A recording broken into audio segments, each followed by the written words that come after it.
So I actually work as a nanny when I first came to Canada. And I think that was like the biggest challenge coming from, a corporate world, finish my degree and then, having to work as a nanny and everybody's just seeing that side of the story. Although, I was telling myself that is a stepping stone for me because nobody will help me to come to Canada. That was my stepping stone and I worked really hard to finish the program. It was really tough. There's some abuse story during the time, but hey, that made me really strong and made me the person that I am to really strive and just look forward to finishing my dream. And my dream is, helping my family.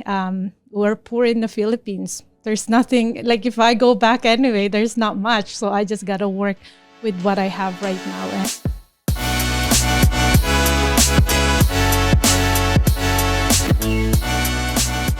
Hey everybody, welcome back to the Flourish podcast. We're so excited to have the most special guest I think I've ever been able to have so far, and that's my lovely wife, and her name is Eunice Brown. Welcome. Thank you. How are you? I'm good.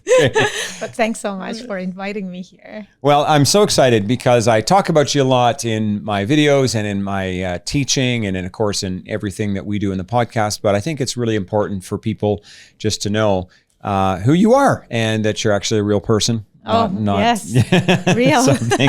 And I know you guys can't see this probably from there. Maybe you can. I don't know if the camera can zoom in, but she's very pregnant right now.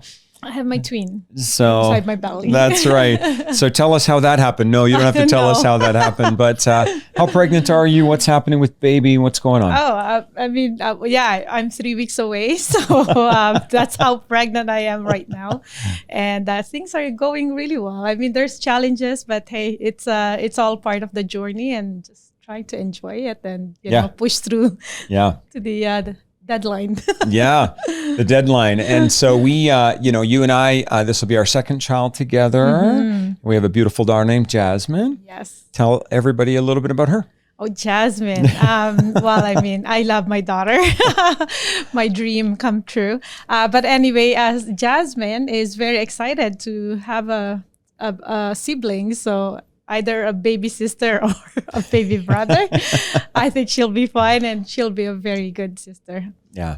Yes. Yeah. And it's kind of cool because I don't think either of us at this age or stage were expecting another child, but it really, I think, is such a blessing. And a huge part of that blessing is for us, but also seeing the joy that Jasmine has when she thinks about it, right? Yes, yeah. Definitely. Yeah. So, it's actually kind of cool because being so pregnant and being a woman and being in the industry that you're in and doing the stuff that you do, I actually thought it would be great for you to speak to our audience today because, in Flourishing, we obviously work with women and men, and we work with women who have had to face a lot of barriers and challenges. And of course, no greater challenge than living your dream in spite of sometimes having to face obstacles and and so tell us a little bit about your story. Like, I think, the fact that you're here in Canada in some ways is a part of your story,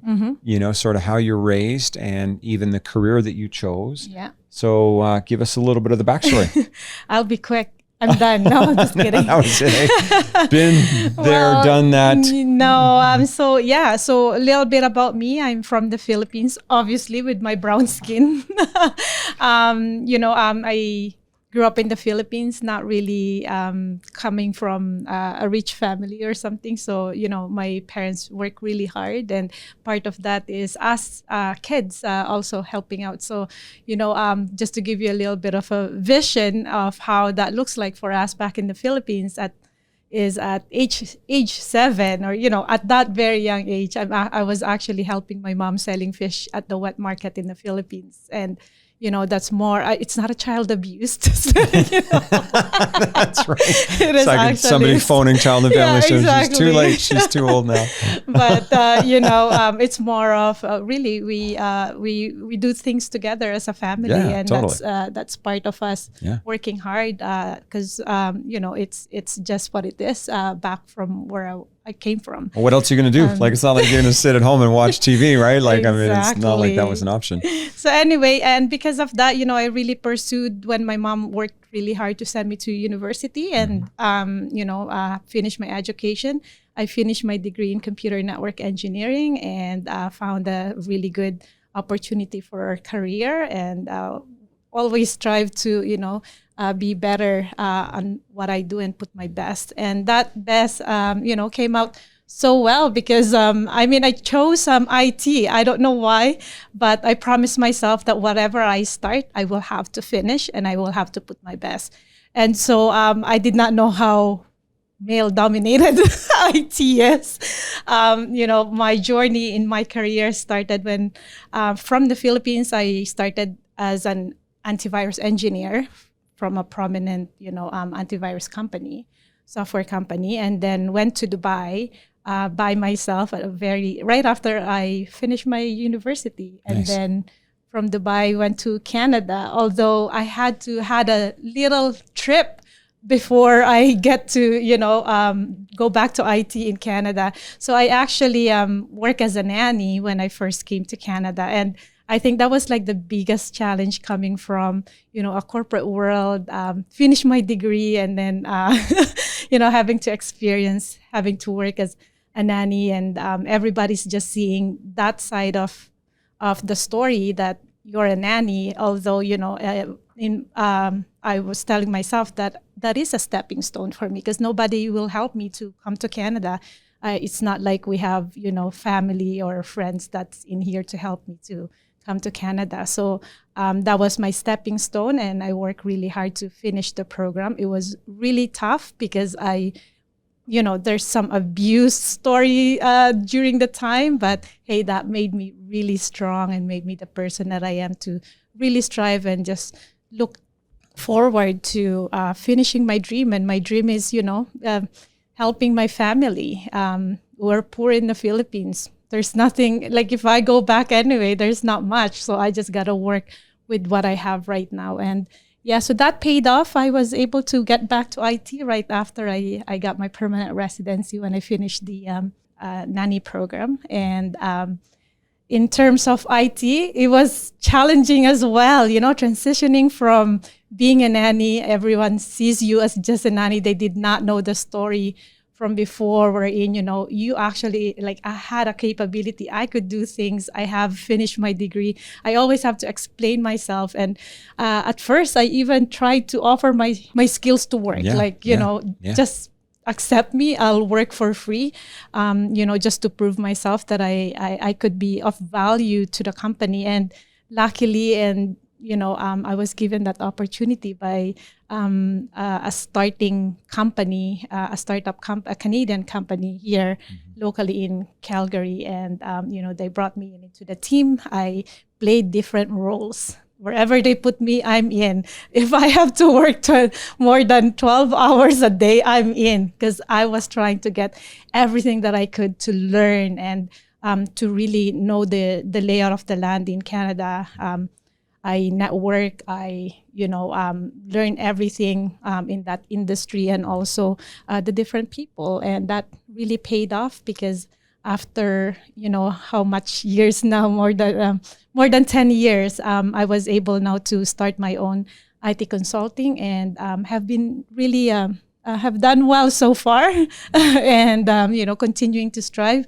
Again, it's a male-dominated industry. It's tough for a woman to be in this industry, but hey, I'm still standing and still going. So that's my story, you guys. That's a very cool story. And there's a lot there. I mean, from the strength of your family upbringing to that work ethic that was, sort of, I guess you could say, transposed into you in the family you grew up in to, actually having to overcome hardship. And I mean, I'm obviously, I would not have experienced the sort of gender challenges or even, sort of racist challenges that somebody like you might have experienced. And I actually think like Canada's a really weird country. Like, having been born and raised here, we as Canadians tend to pat ourselves in the back a lot, like, oh, we're very inclusive and we're so multicultural and we just accept everybody. But actually, I feel like we're quite discriminatory when it comes to helping people who come here with skills already and education and ability to pretty easily transfer them. And I think it's crazy because we have our nut job politicians who are more concerned about maybe some racist guy with a MAGA hat on than actually a doctor or a lawyer or a cybersecurity engineer like yourself who has years of experience in an area. But then they come to Canada and we're like, none of that matters. It's not Canadian education. It's not Canadian experience. And we fixate on the MAGA hat wearing guy as if that's the real problem. And actually somebody like you, it's like, you already know that guy's maybe a jerk, or maybe just a racist, but what about your skills? Like, what about the fact that you've spent thousands of dollars in your own country developing this skill set? And so, it's really interesting to me. And I know that that's just my own political comment. Sure, some random racist guy matters, but I feel like it's easier to shrug that off because every culture has its weird racist people. But if the system is kind of stacked against you, like it was for you, and you had to become a nanny, it's not like that was your first choice. You had to then endure people who said, well, yeah, okay, but you don't have Canadian education. You don't have Canadian experience. You got your education assessed by Canadian universities, and they're like, well, it's still not the same as ours. That's true. And it's like, that's so wrong. Like, I feel like actually that's more wrong than some random racist person who you can just shut up anyways. But the fact is, it's your whole life that you almost have to rebuild. And I think if there's one area Canadian immigration needs to work on, and all of you thousands of people who work for the Immigration Service of Canada, listen to me, one of the taxpayers, okay, who also happens to be married to a beautiful person who chose Canada. I didn't choose it. I was lucky enough to be born here. Is stop your sort of racist policy, right, of just bringing in cheap foreign labor. Let's stop this whole having doctors driving Uber and working in Tim Hortons because we're trying to allow employers here to pay someone cheaply. If you're going to bring in 500,000 people a year, then let them use their skills, right? That's my statement. And I think, I don't know how that lands for you, but you know what? Come after me and sue me, Immigration Canada, if you like. Let's go to court because you guys are racist as long as you're expecting foreigners to be our cheap labor rather than letting them use their skills. I think it's horrible what we're doing. And I think it needs to change. It's not flourishing. So what do you think about that? I think, there we go, right? What do you think about that? It still is a land of opportunity for a lot of us. There's a reason why we come here, right? Even experiencing all of that. And I think the government is getting better. But yeah, definitely call out on that because it still is happening. And I'm glad that, for some areas, there's actually, I'm seeing a lot more, there's changes happening already. And it's good. And you know what? It was really hard. Like even like for the school and saying that like a couple of things that I won't forget is going to the university and being assessed and saying that my 5 years of university in the Philippines is there's no credit at all. That's like it broke my heart and my whole world. It's almost like how can I start here? And then the second thing is and then if I can comment, like I've gone to Canadian universities and I've also taught in universities in the Philippines and been in those environments. And I'm telling you what, the folks in the Philippines, they actually care that they're there and they pay attention. And I've seen some Canadian students in universities, and let's just say they're not working nearly as hard as what I've seen in Asian schools. And so, yeah, I mean, it is a heartbreak, right? Yeah. And then the other thing is, applying for a job. And again, this is years ago, right? Applying for a job and saying that I have negative experience and I don't really fit or, I don't qualify at all. And that's why I was like, well, I'll work for free just to prove you that I can and I will. I think the determination, right, that we just have to really pursue. And what I want to add though is, and that's why, with Axit, and that's the company, Axit is an IT consulting company that I have started now here. And, that's why my goal is to be able to help those, once we grow, that we're able to like that bridge that gap that I have experienced, that Totally. Hopefully I would be able to give that. Hire people. Yeah, to hire people and help give opportunity and not be, hopefully they're not going to be treated the same way. Yeah. And it's interesting because you're right. Things are changing. I think I'm passionate about this because not only did I see that, and we started dating around that time. That's when we met, and we walked through that together. I mean, you walked through it. I was there cheering you on. And then I saw the same thing happen with your brother and your sister who were registered nurses in the Philippines and had a great career. And they're serving in much bigger hospitals, much more complex environments. I've been to Manila. Let me just tell you, it's a crazy city in terms of what they would be dealing with compared to here. And yet, when they came here as nurses, it was almost like they had to start over again.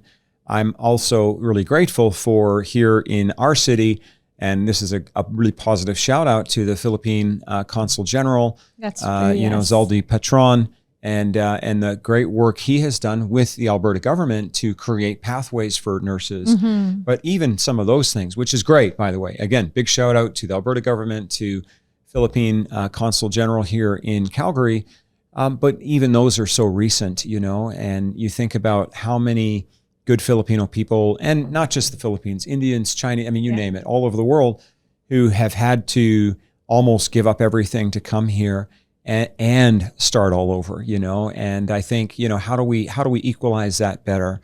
Because I don't think we'll, as Canadians, continue to attract the best and the brightest if we make it so difficult for them to be here, Yeah.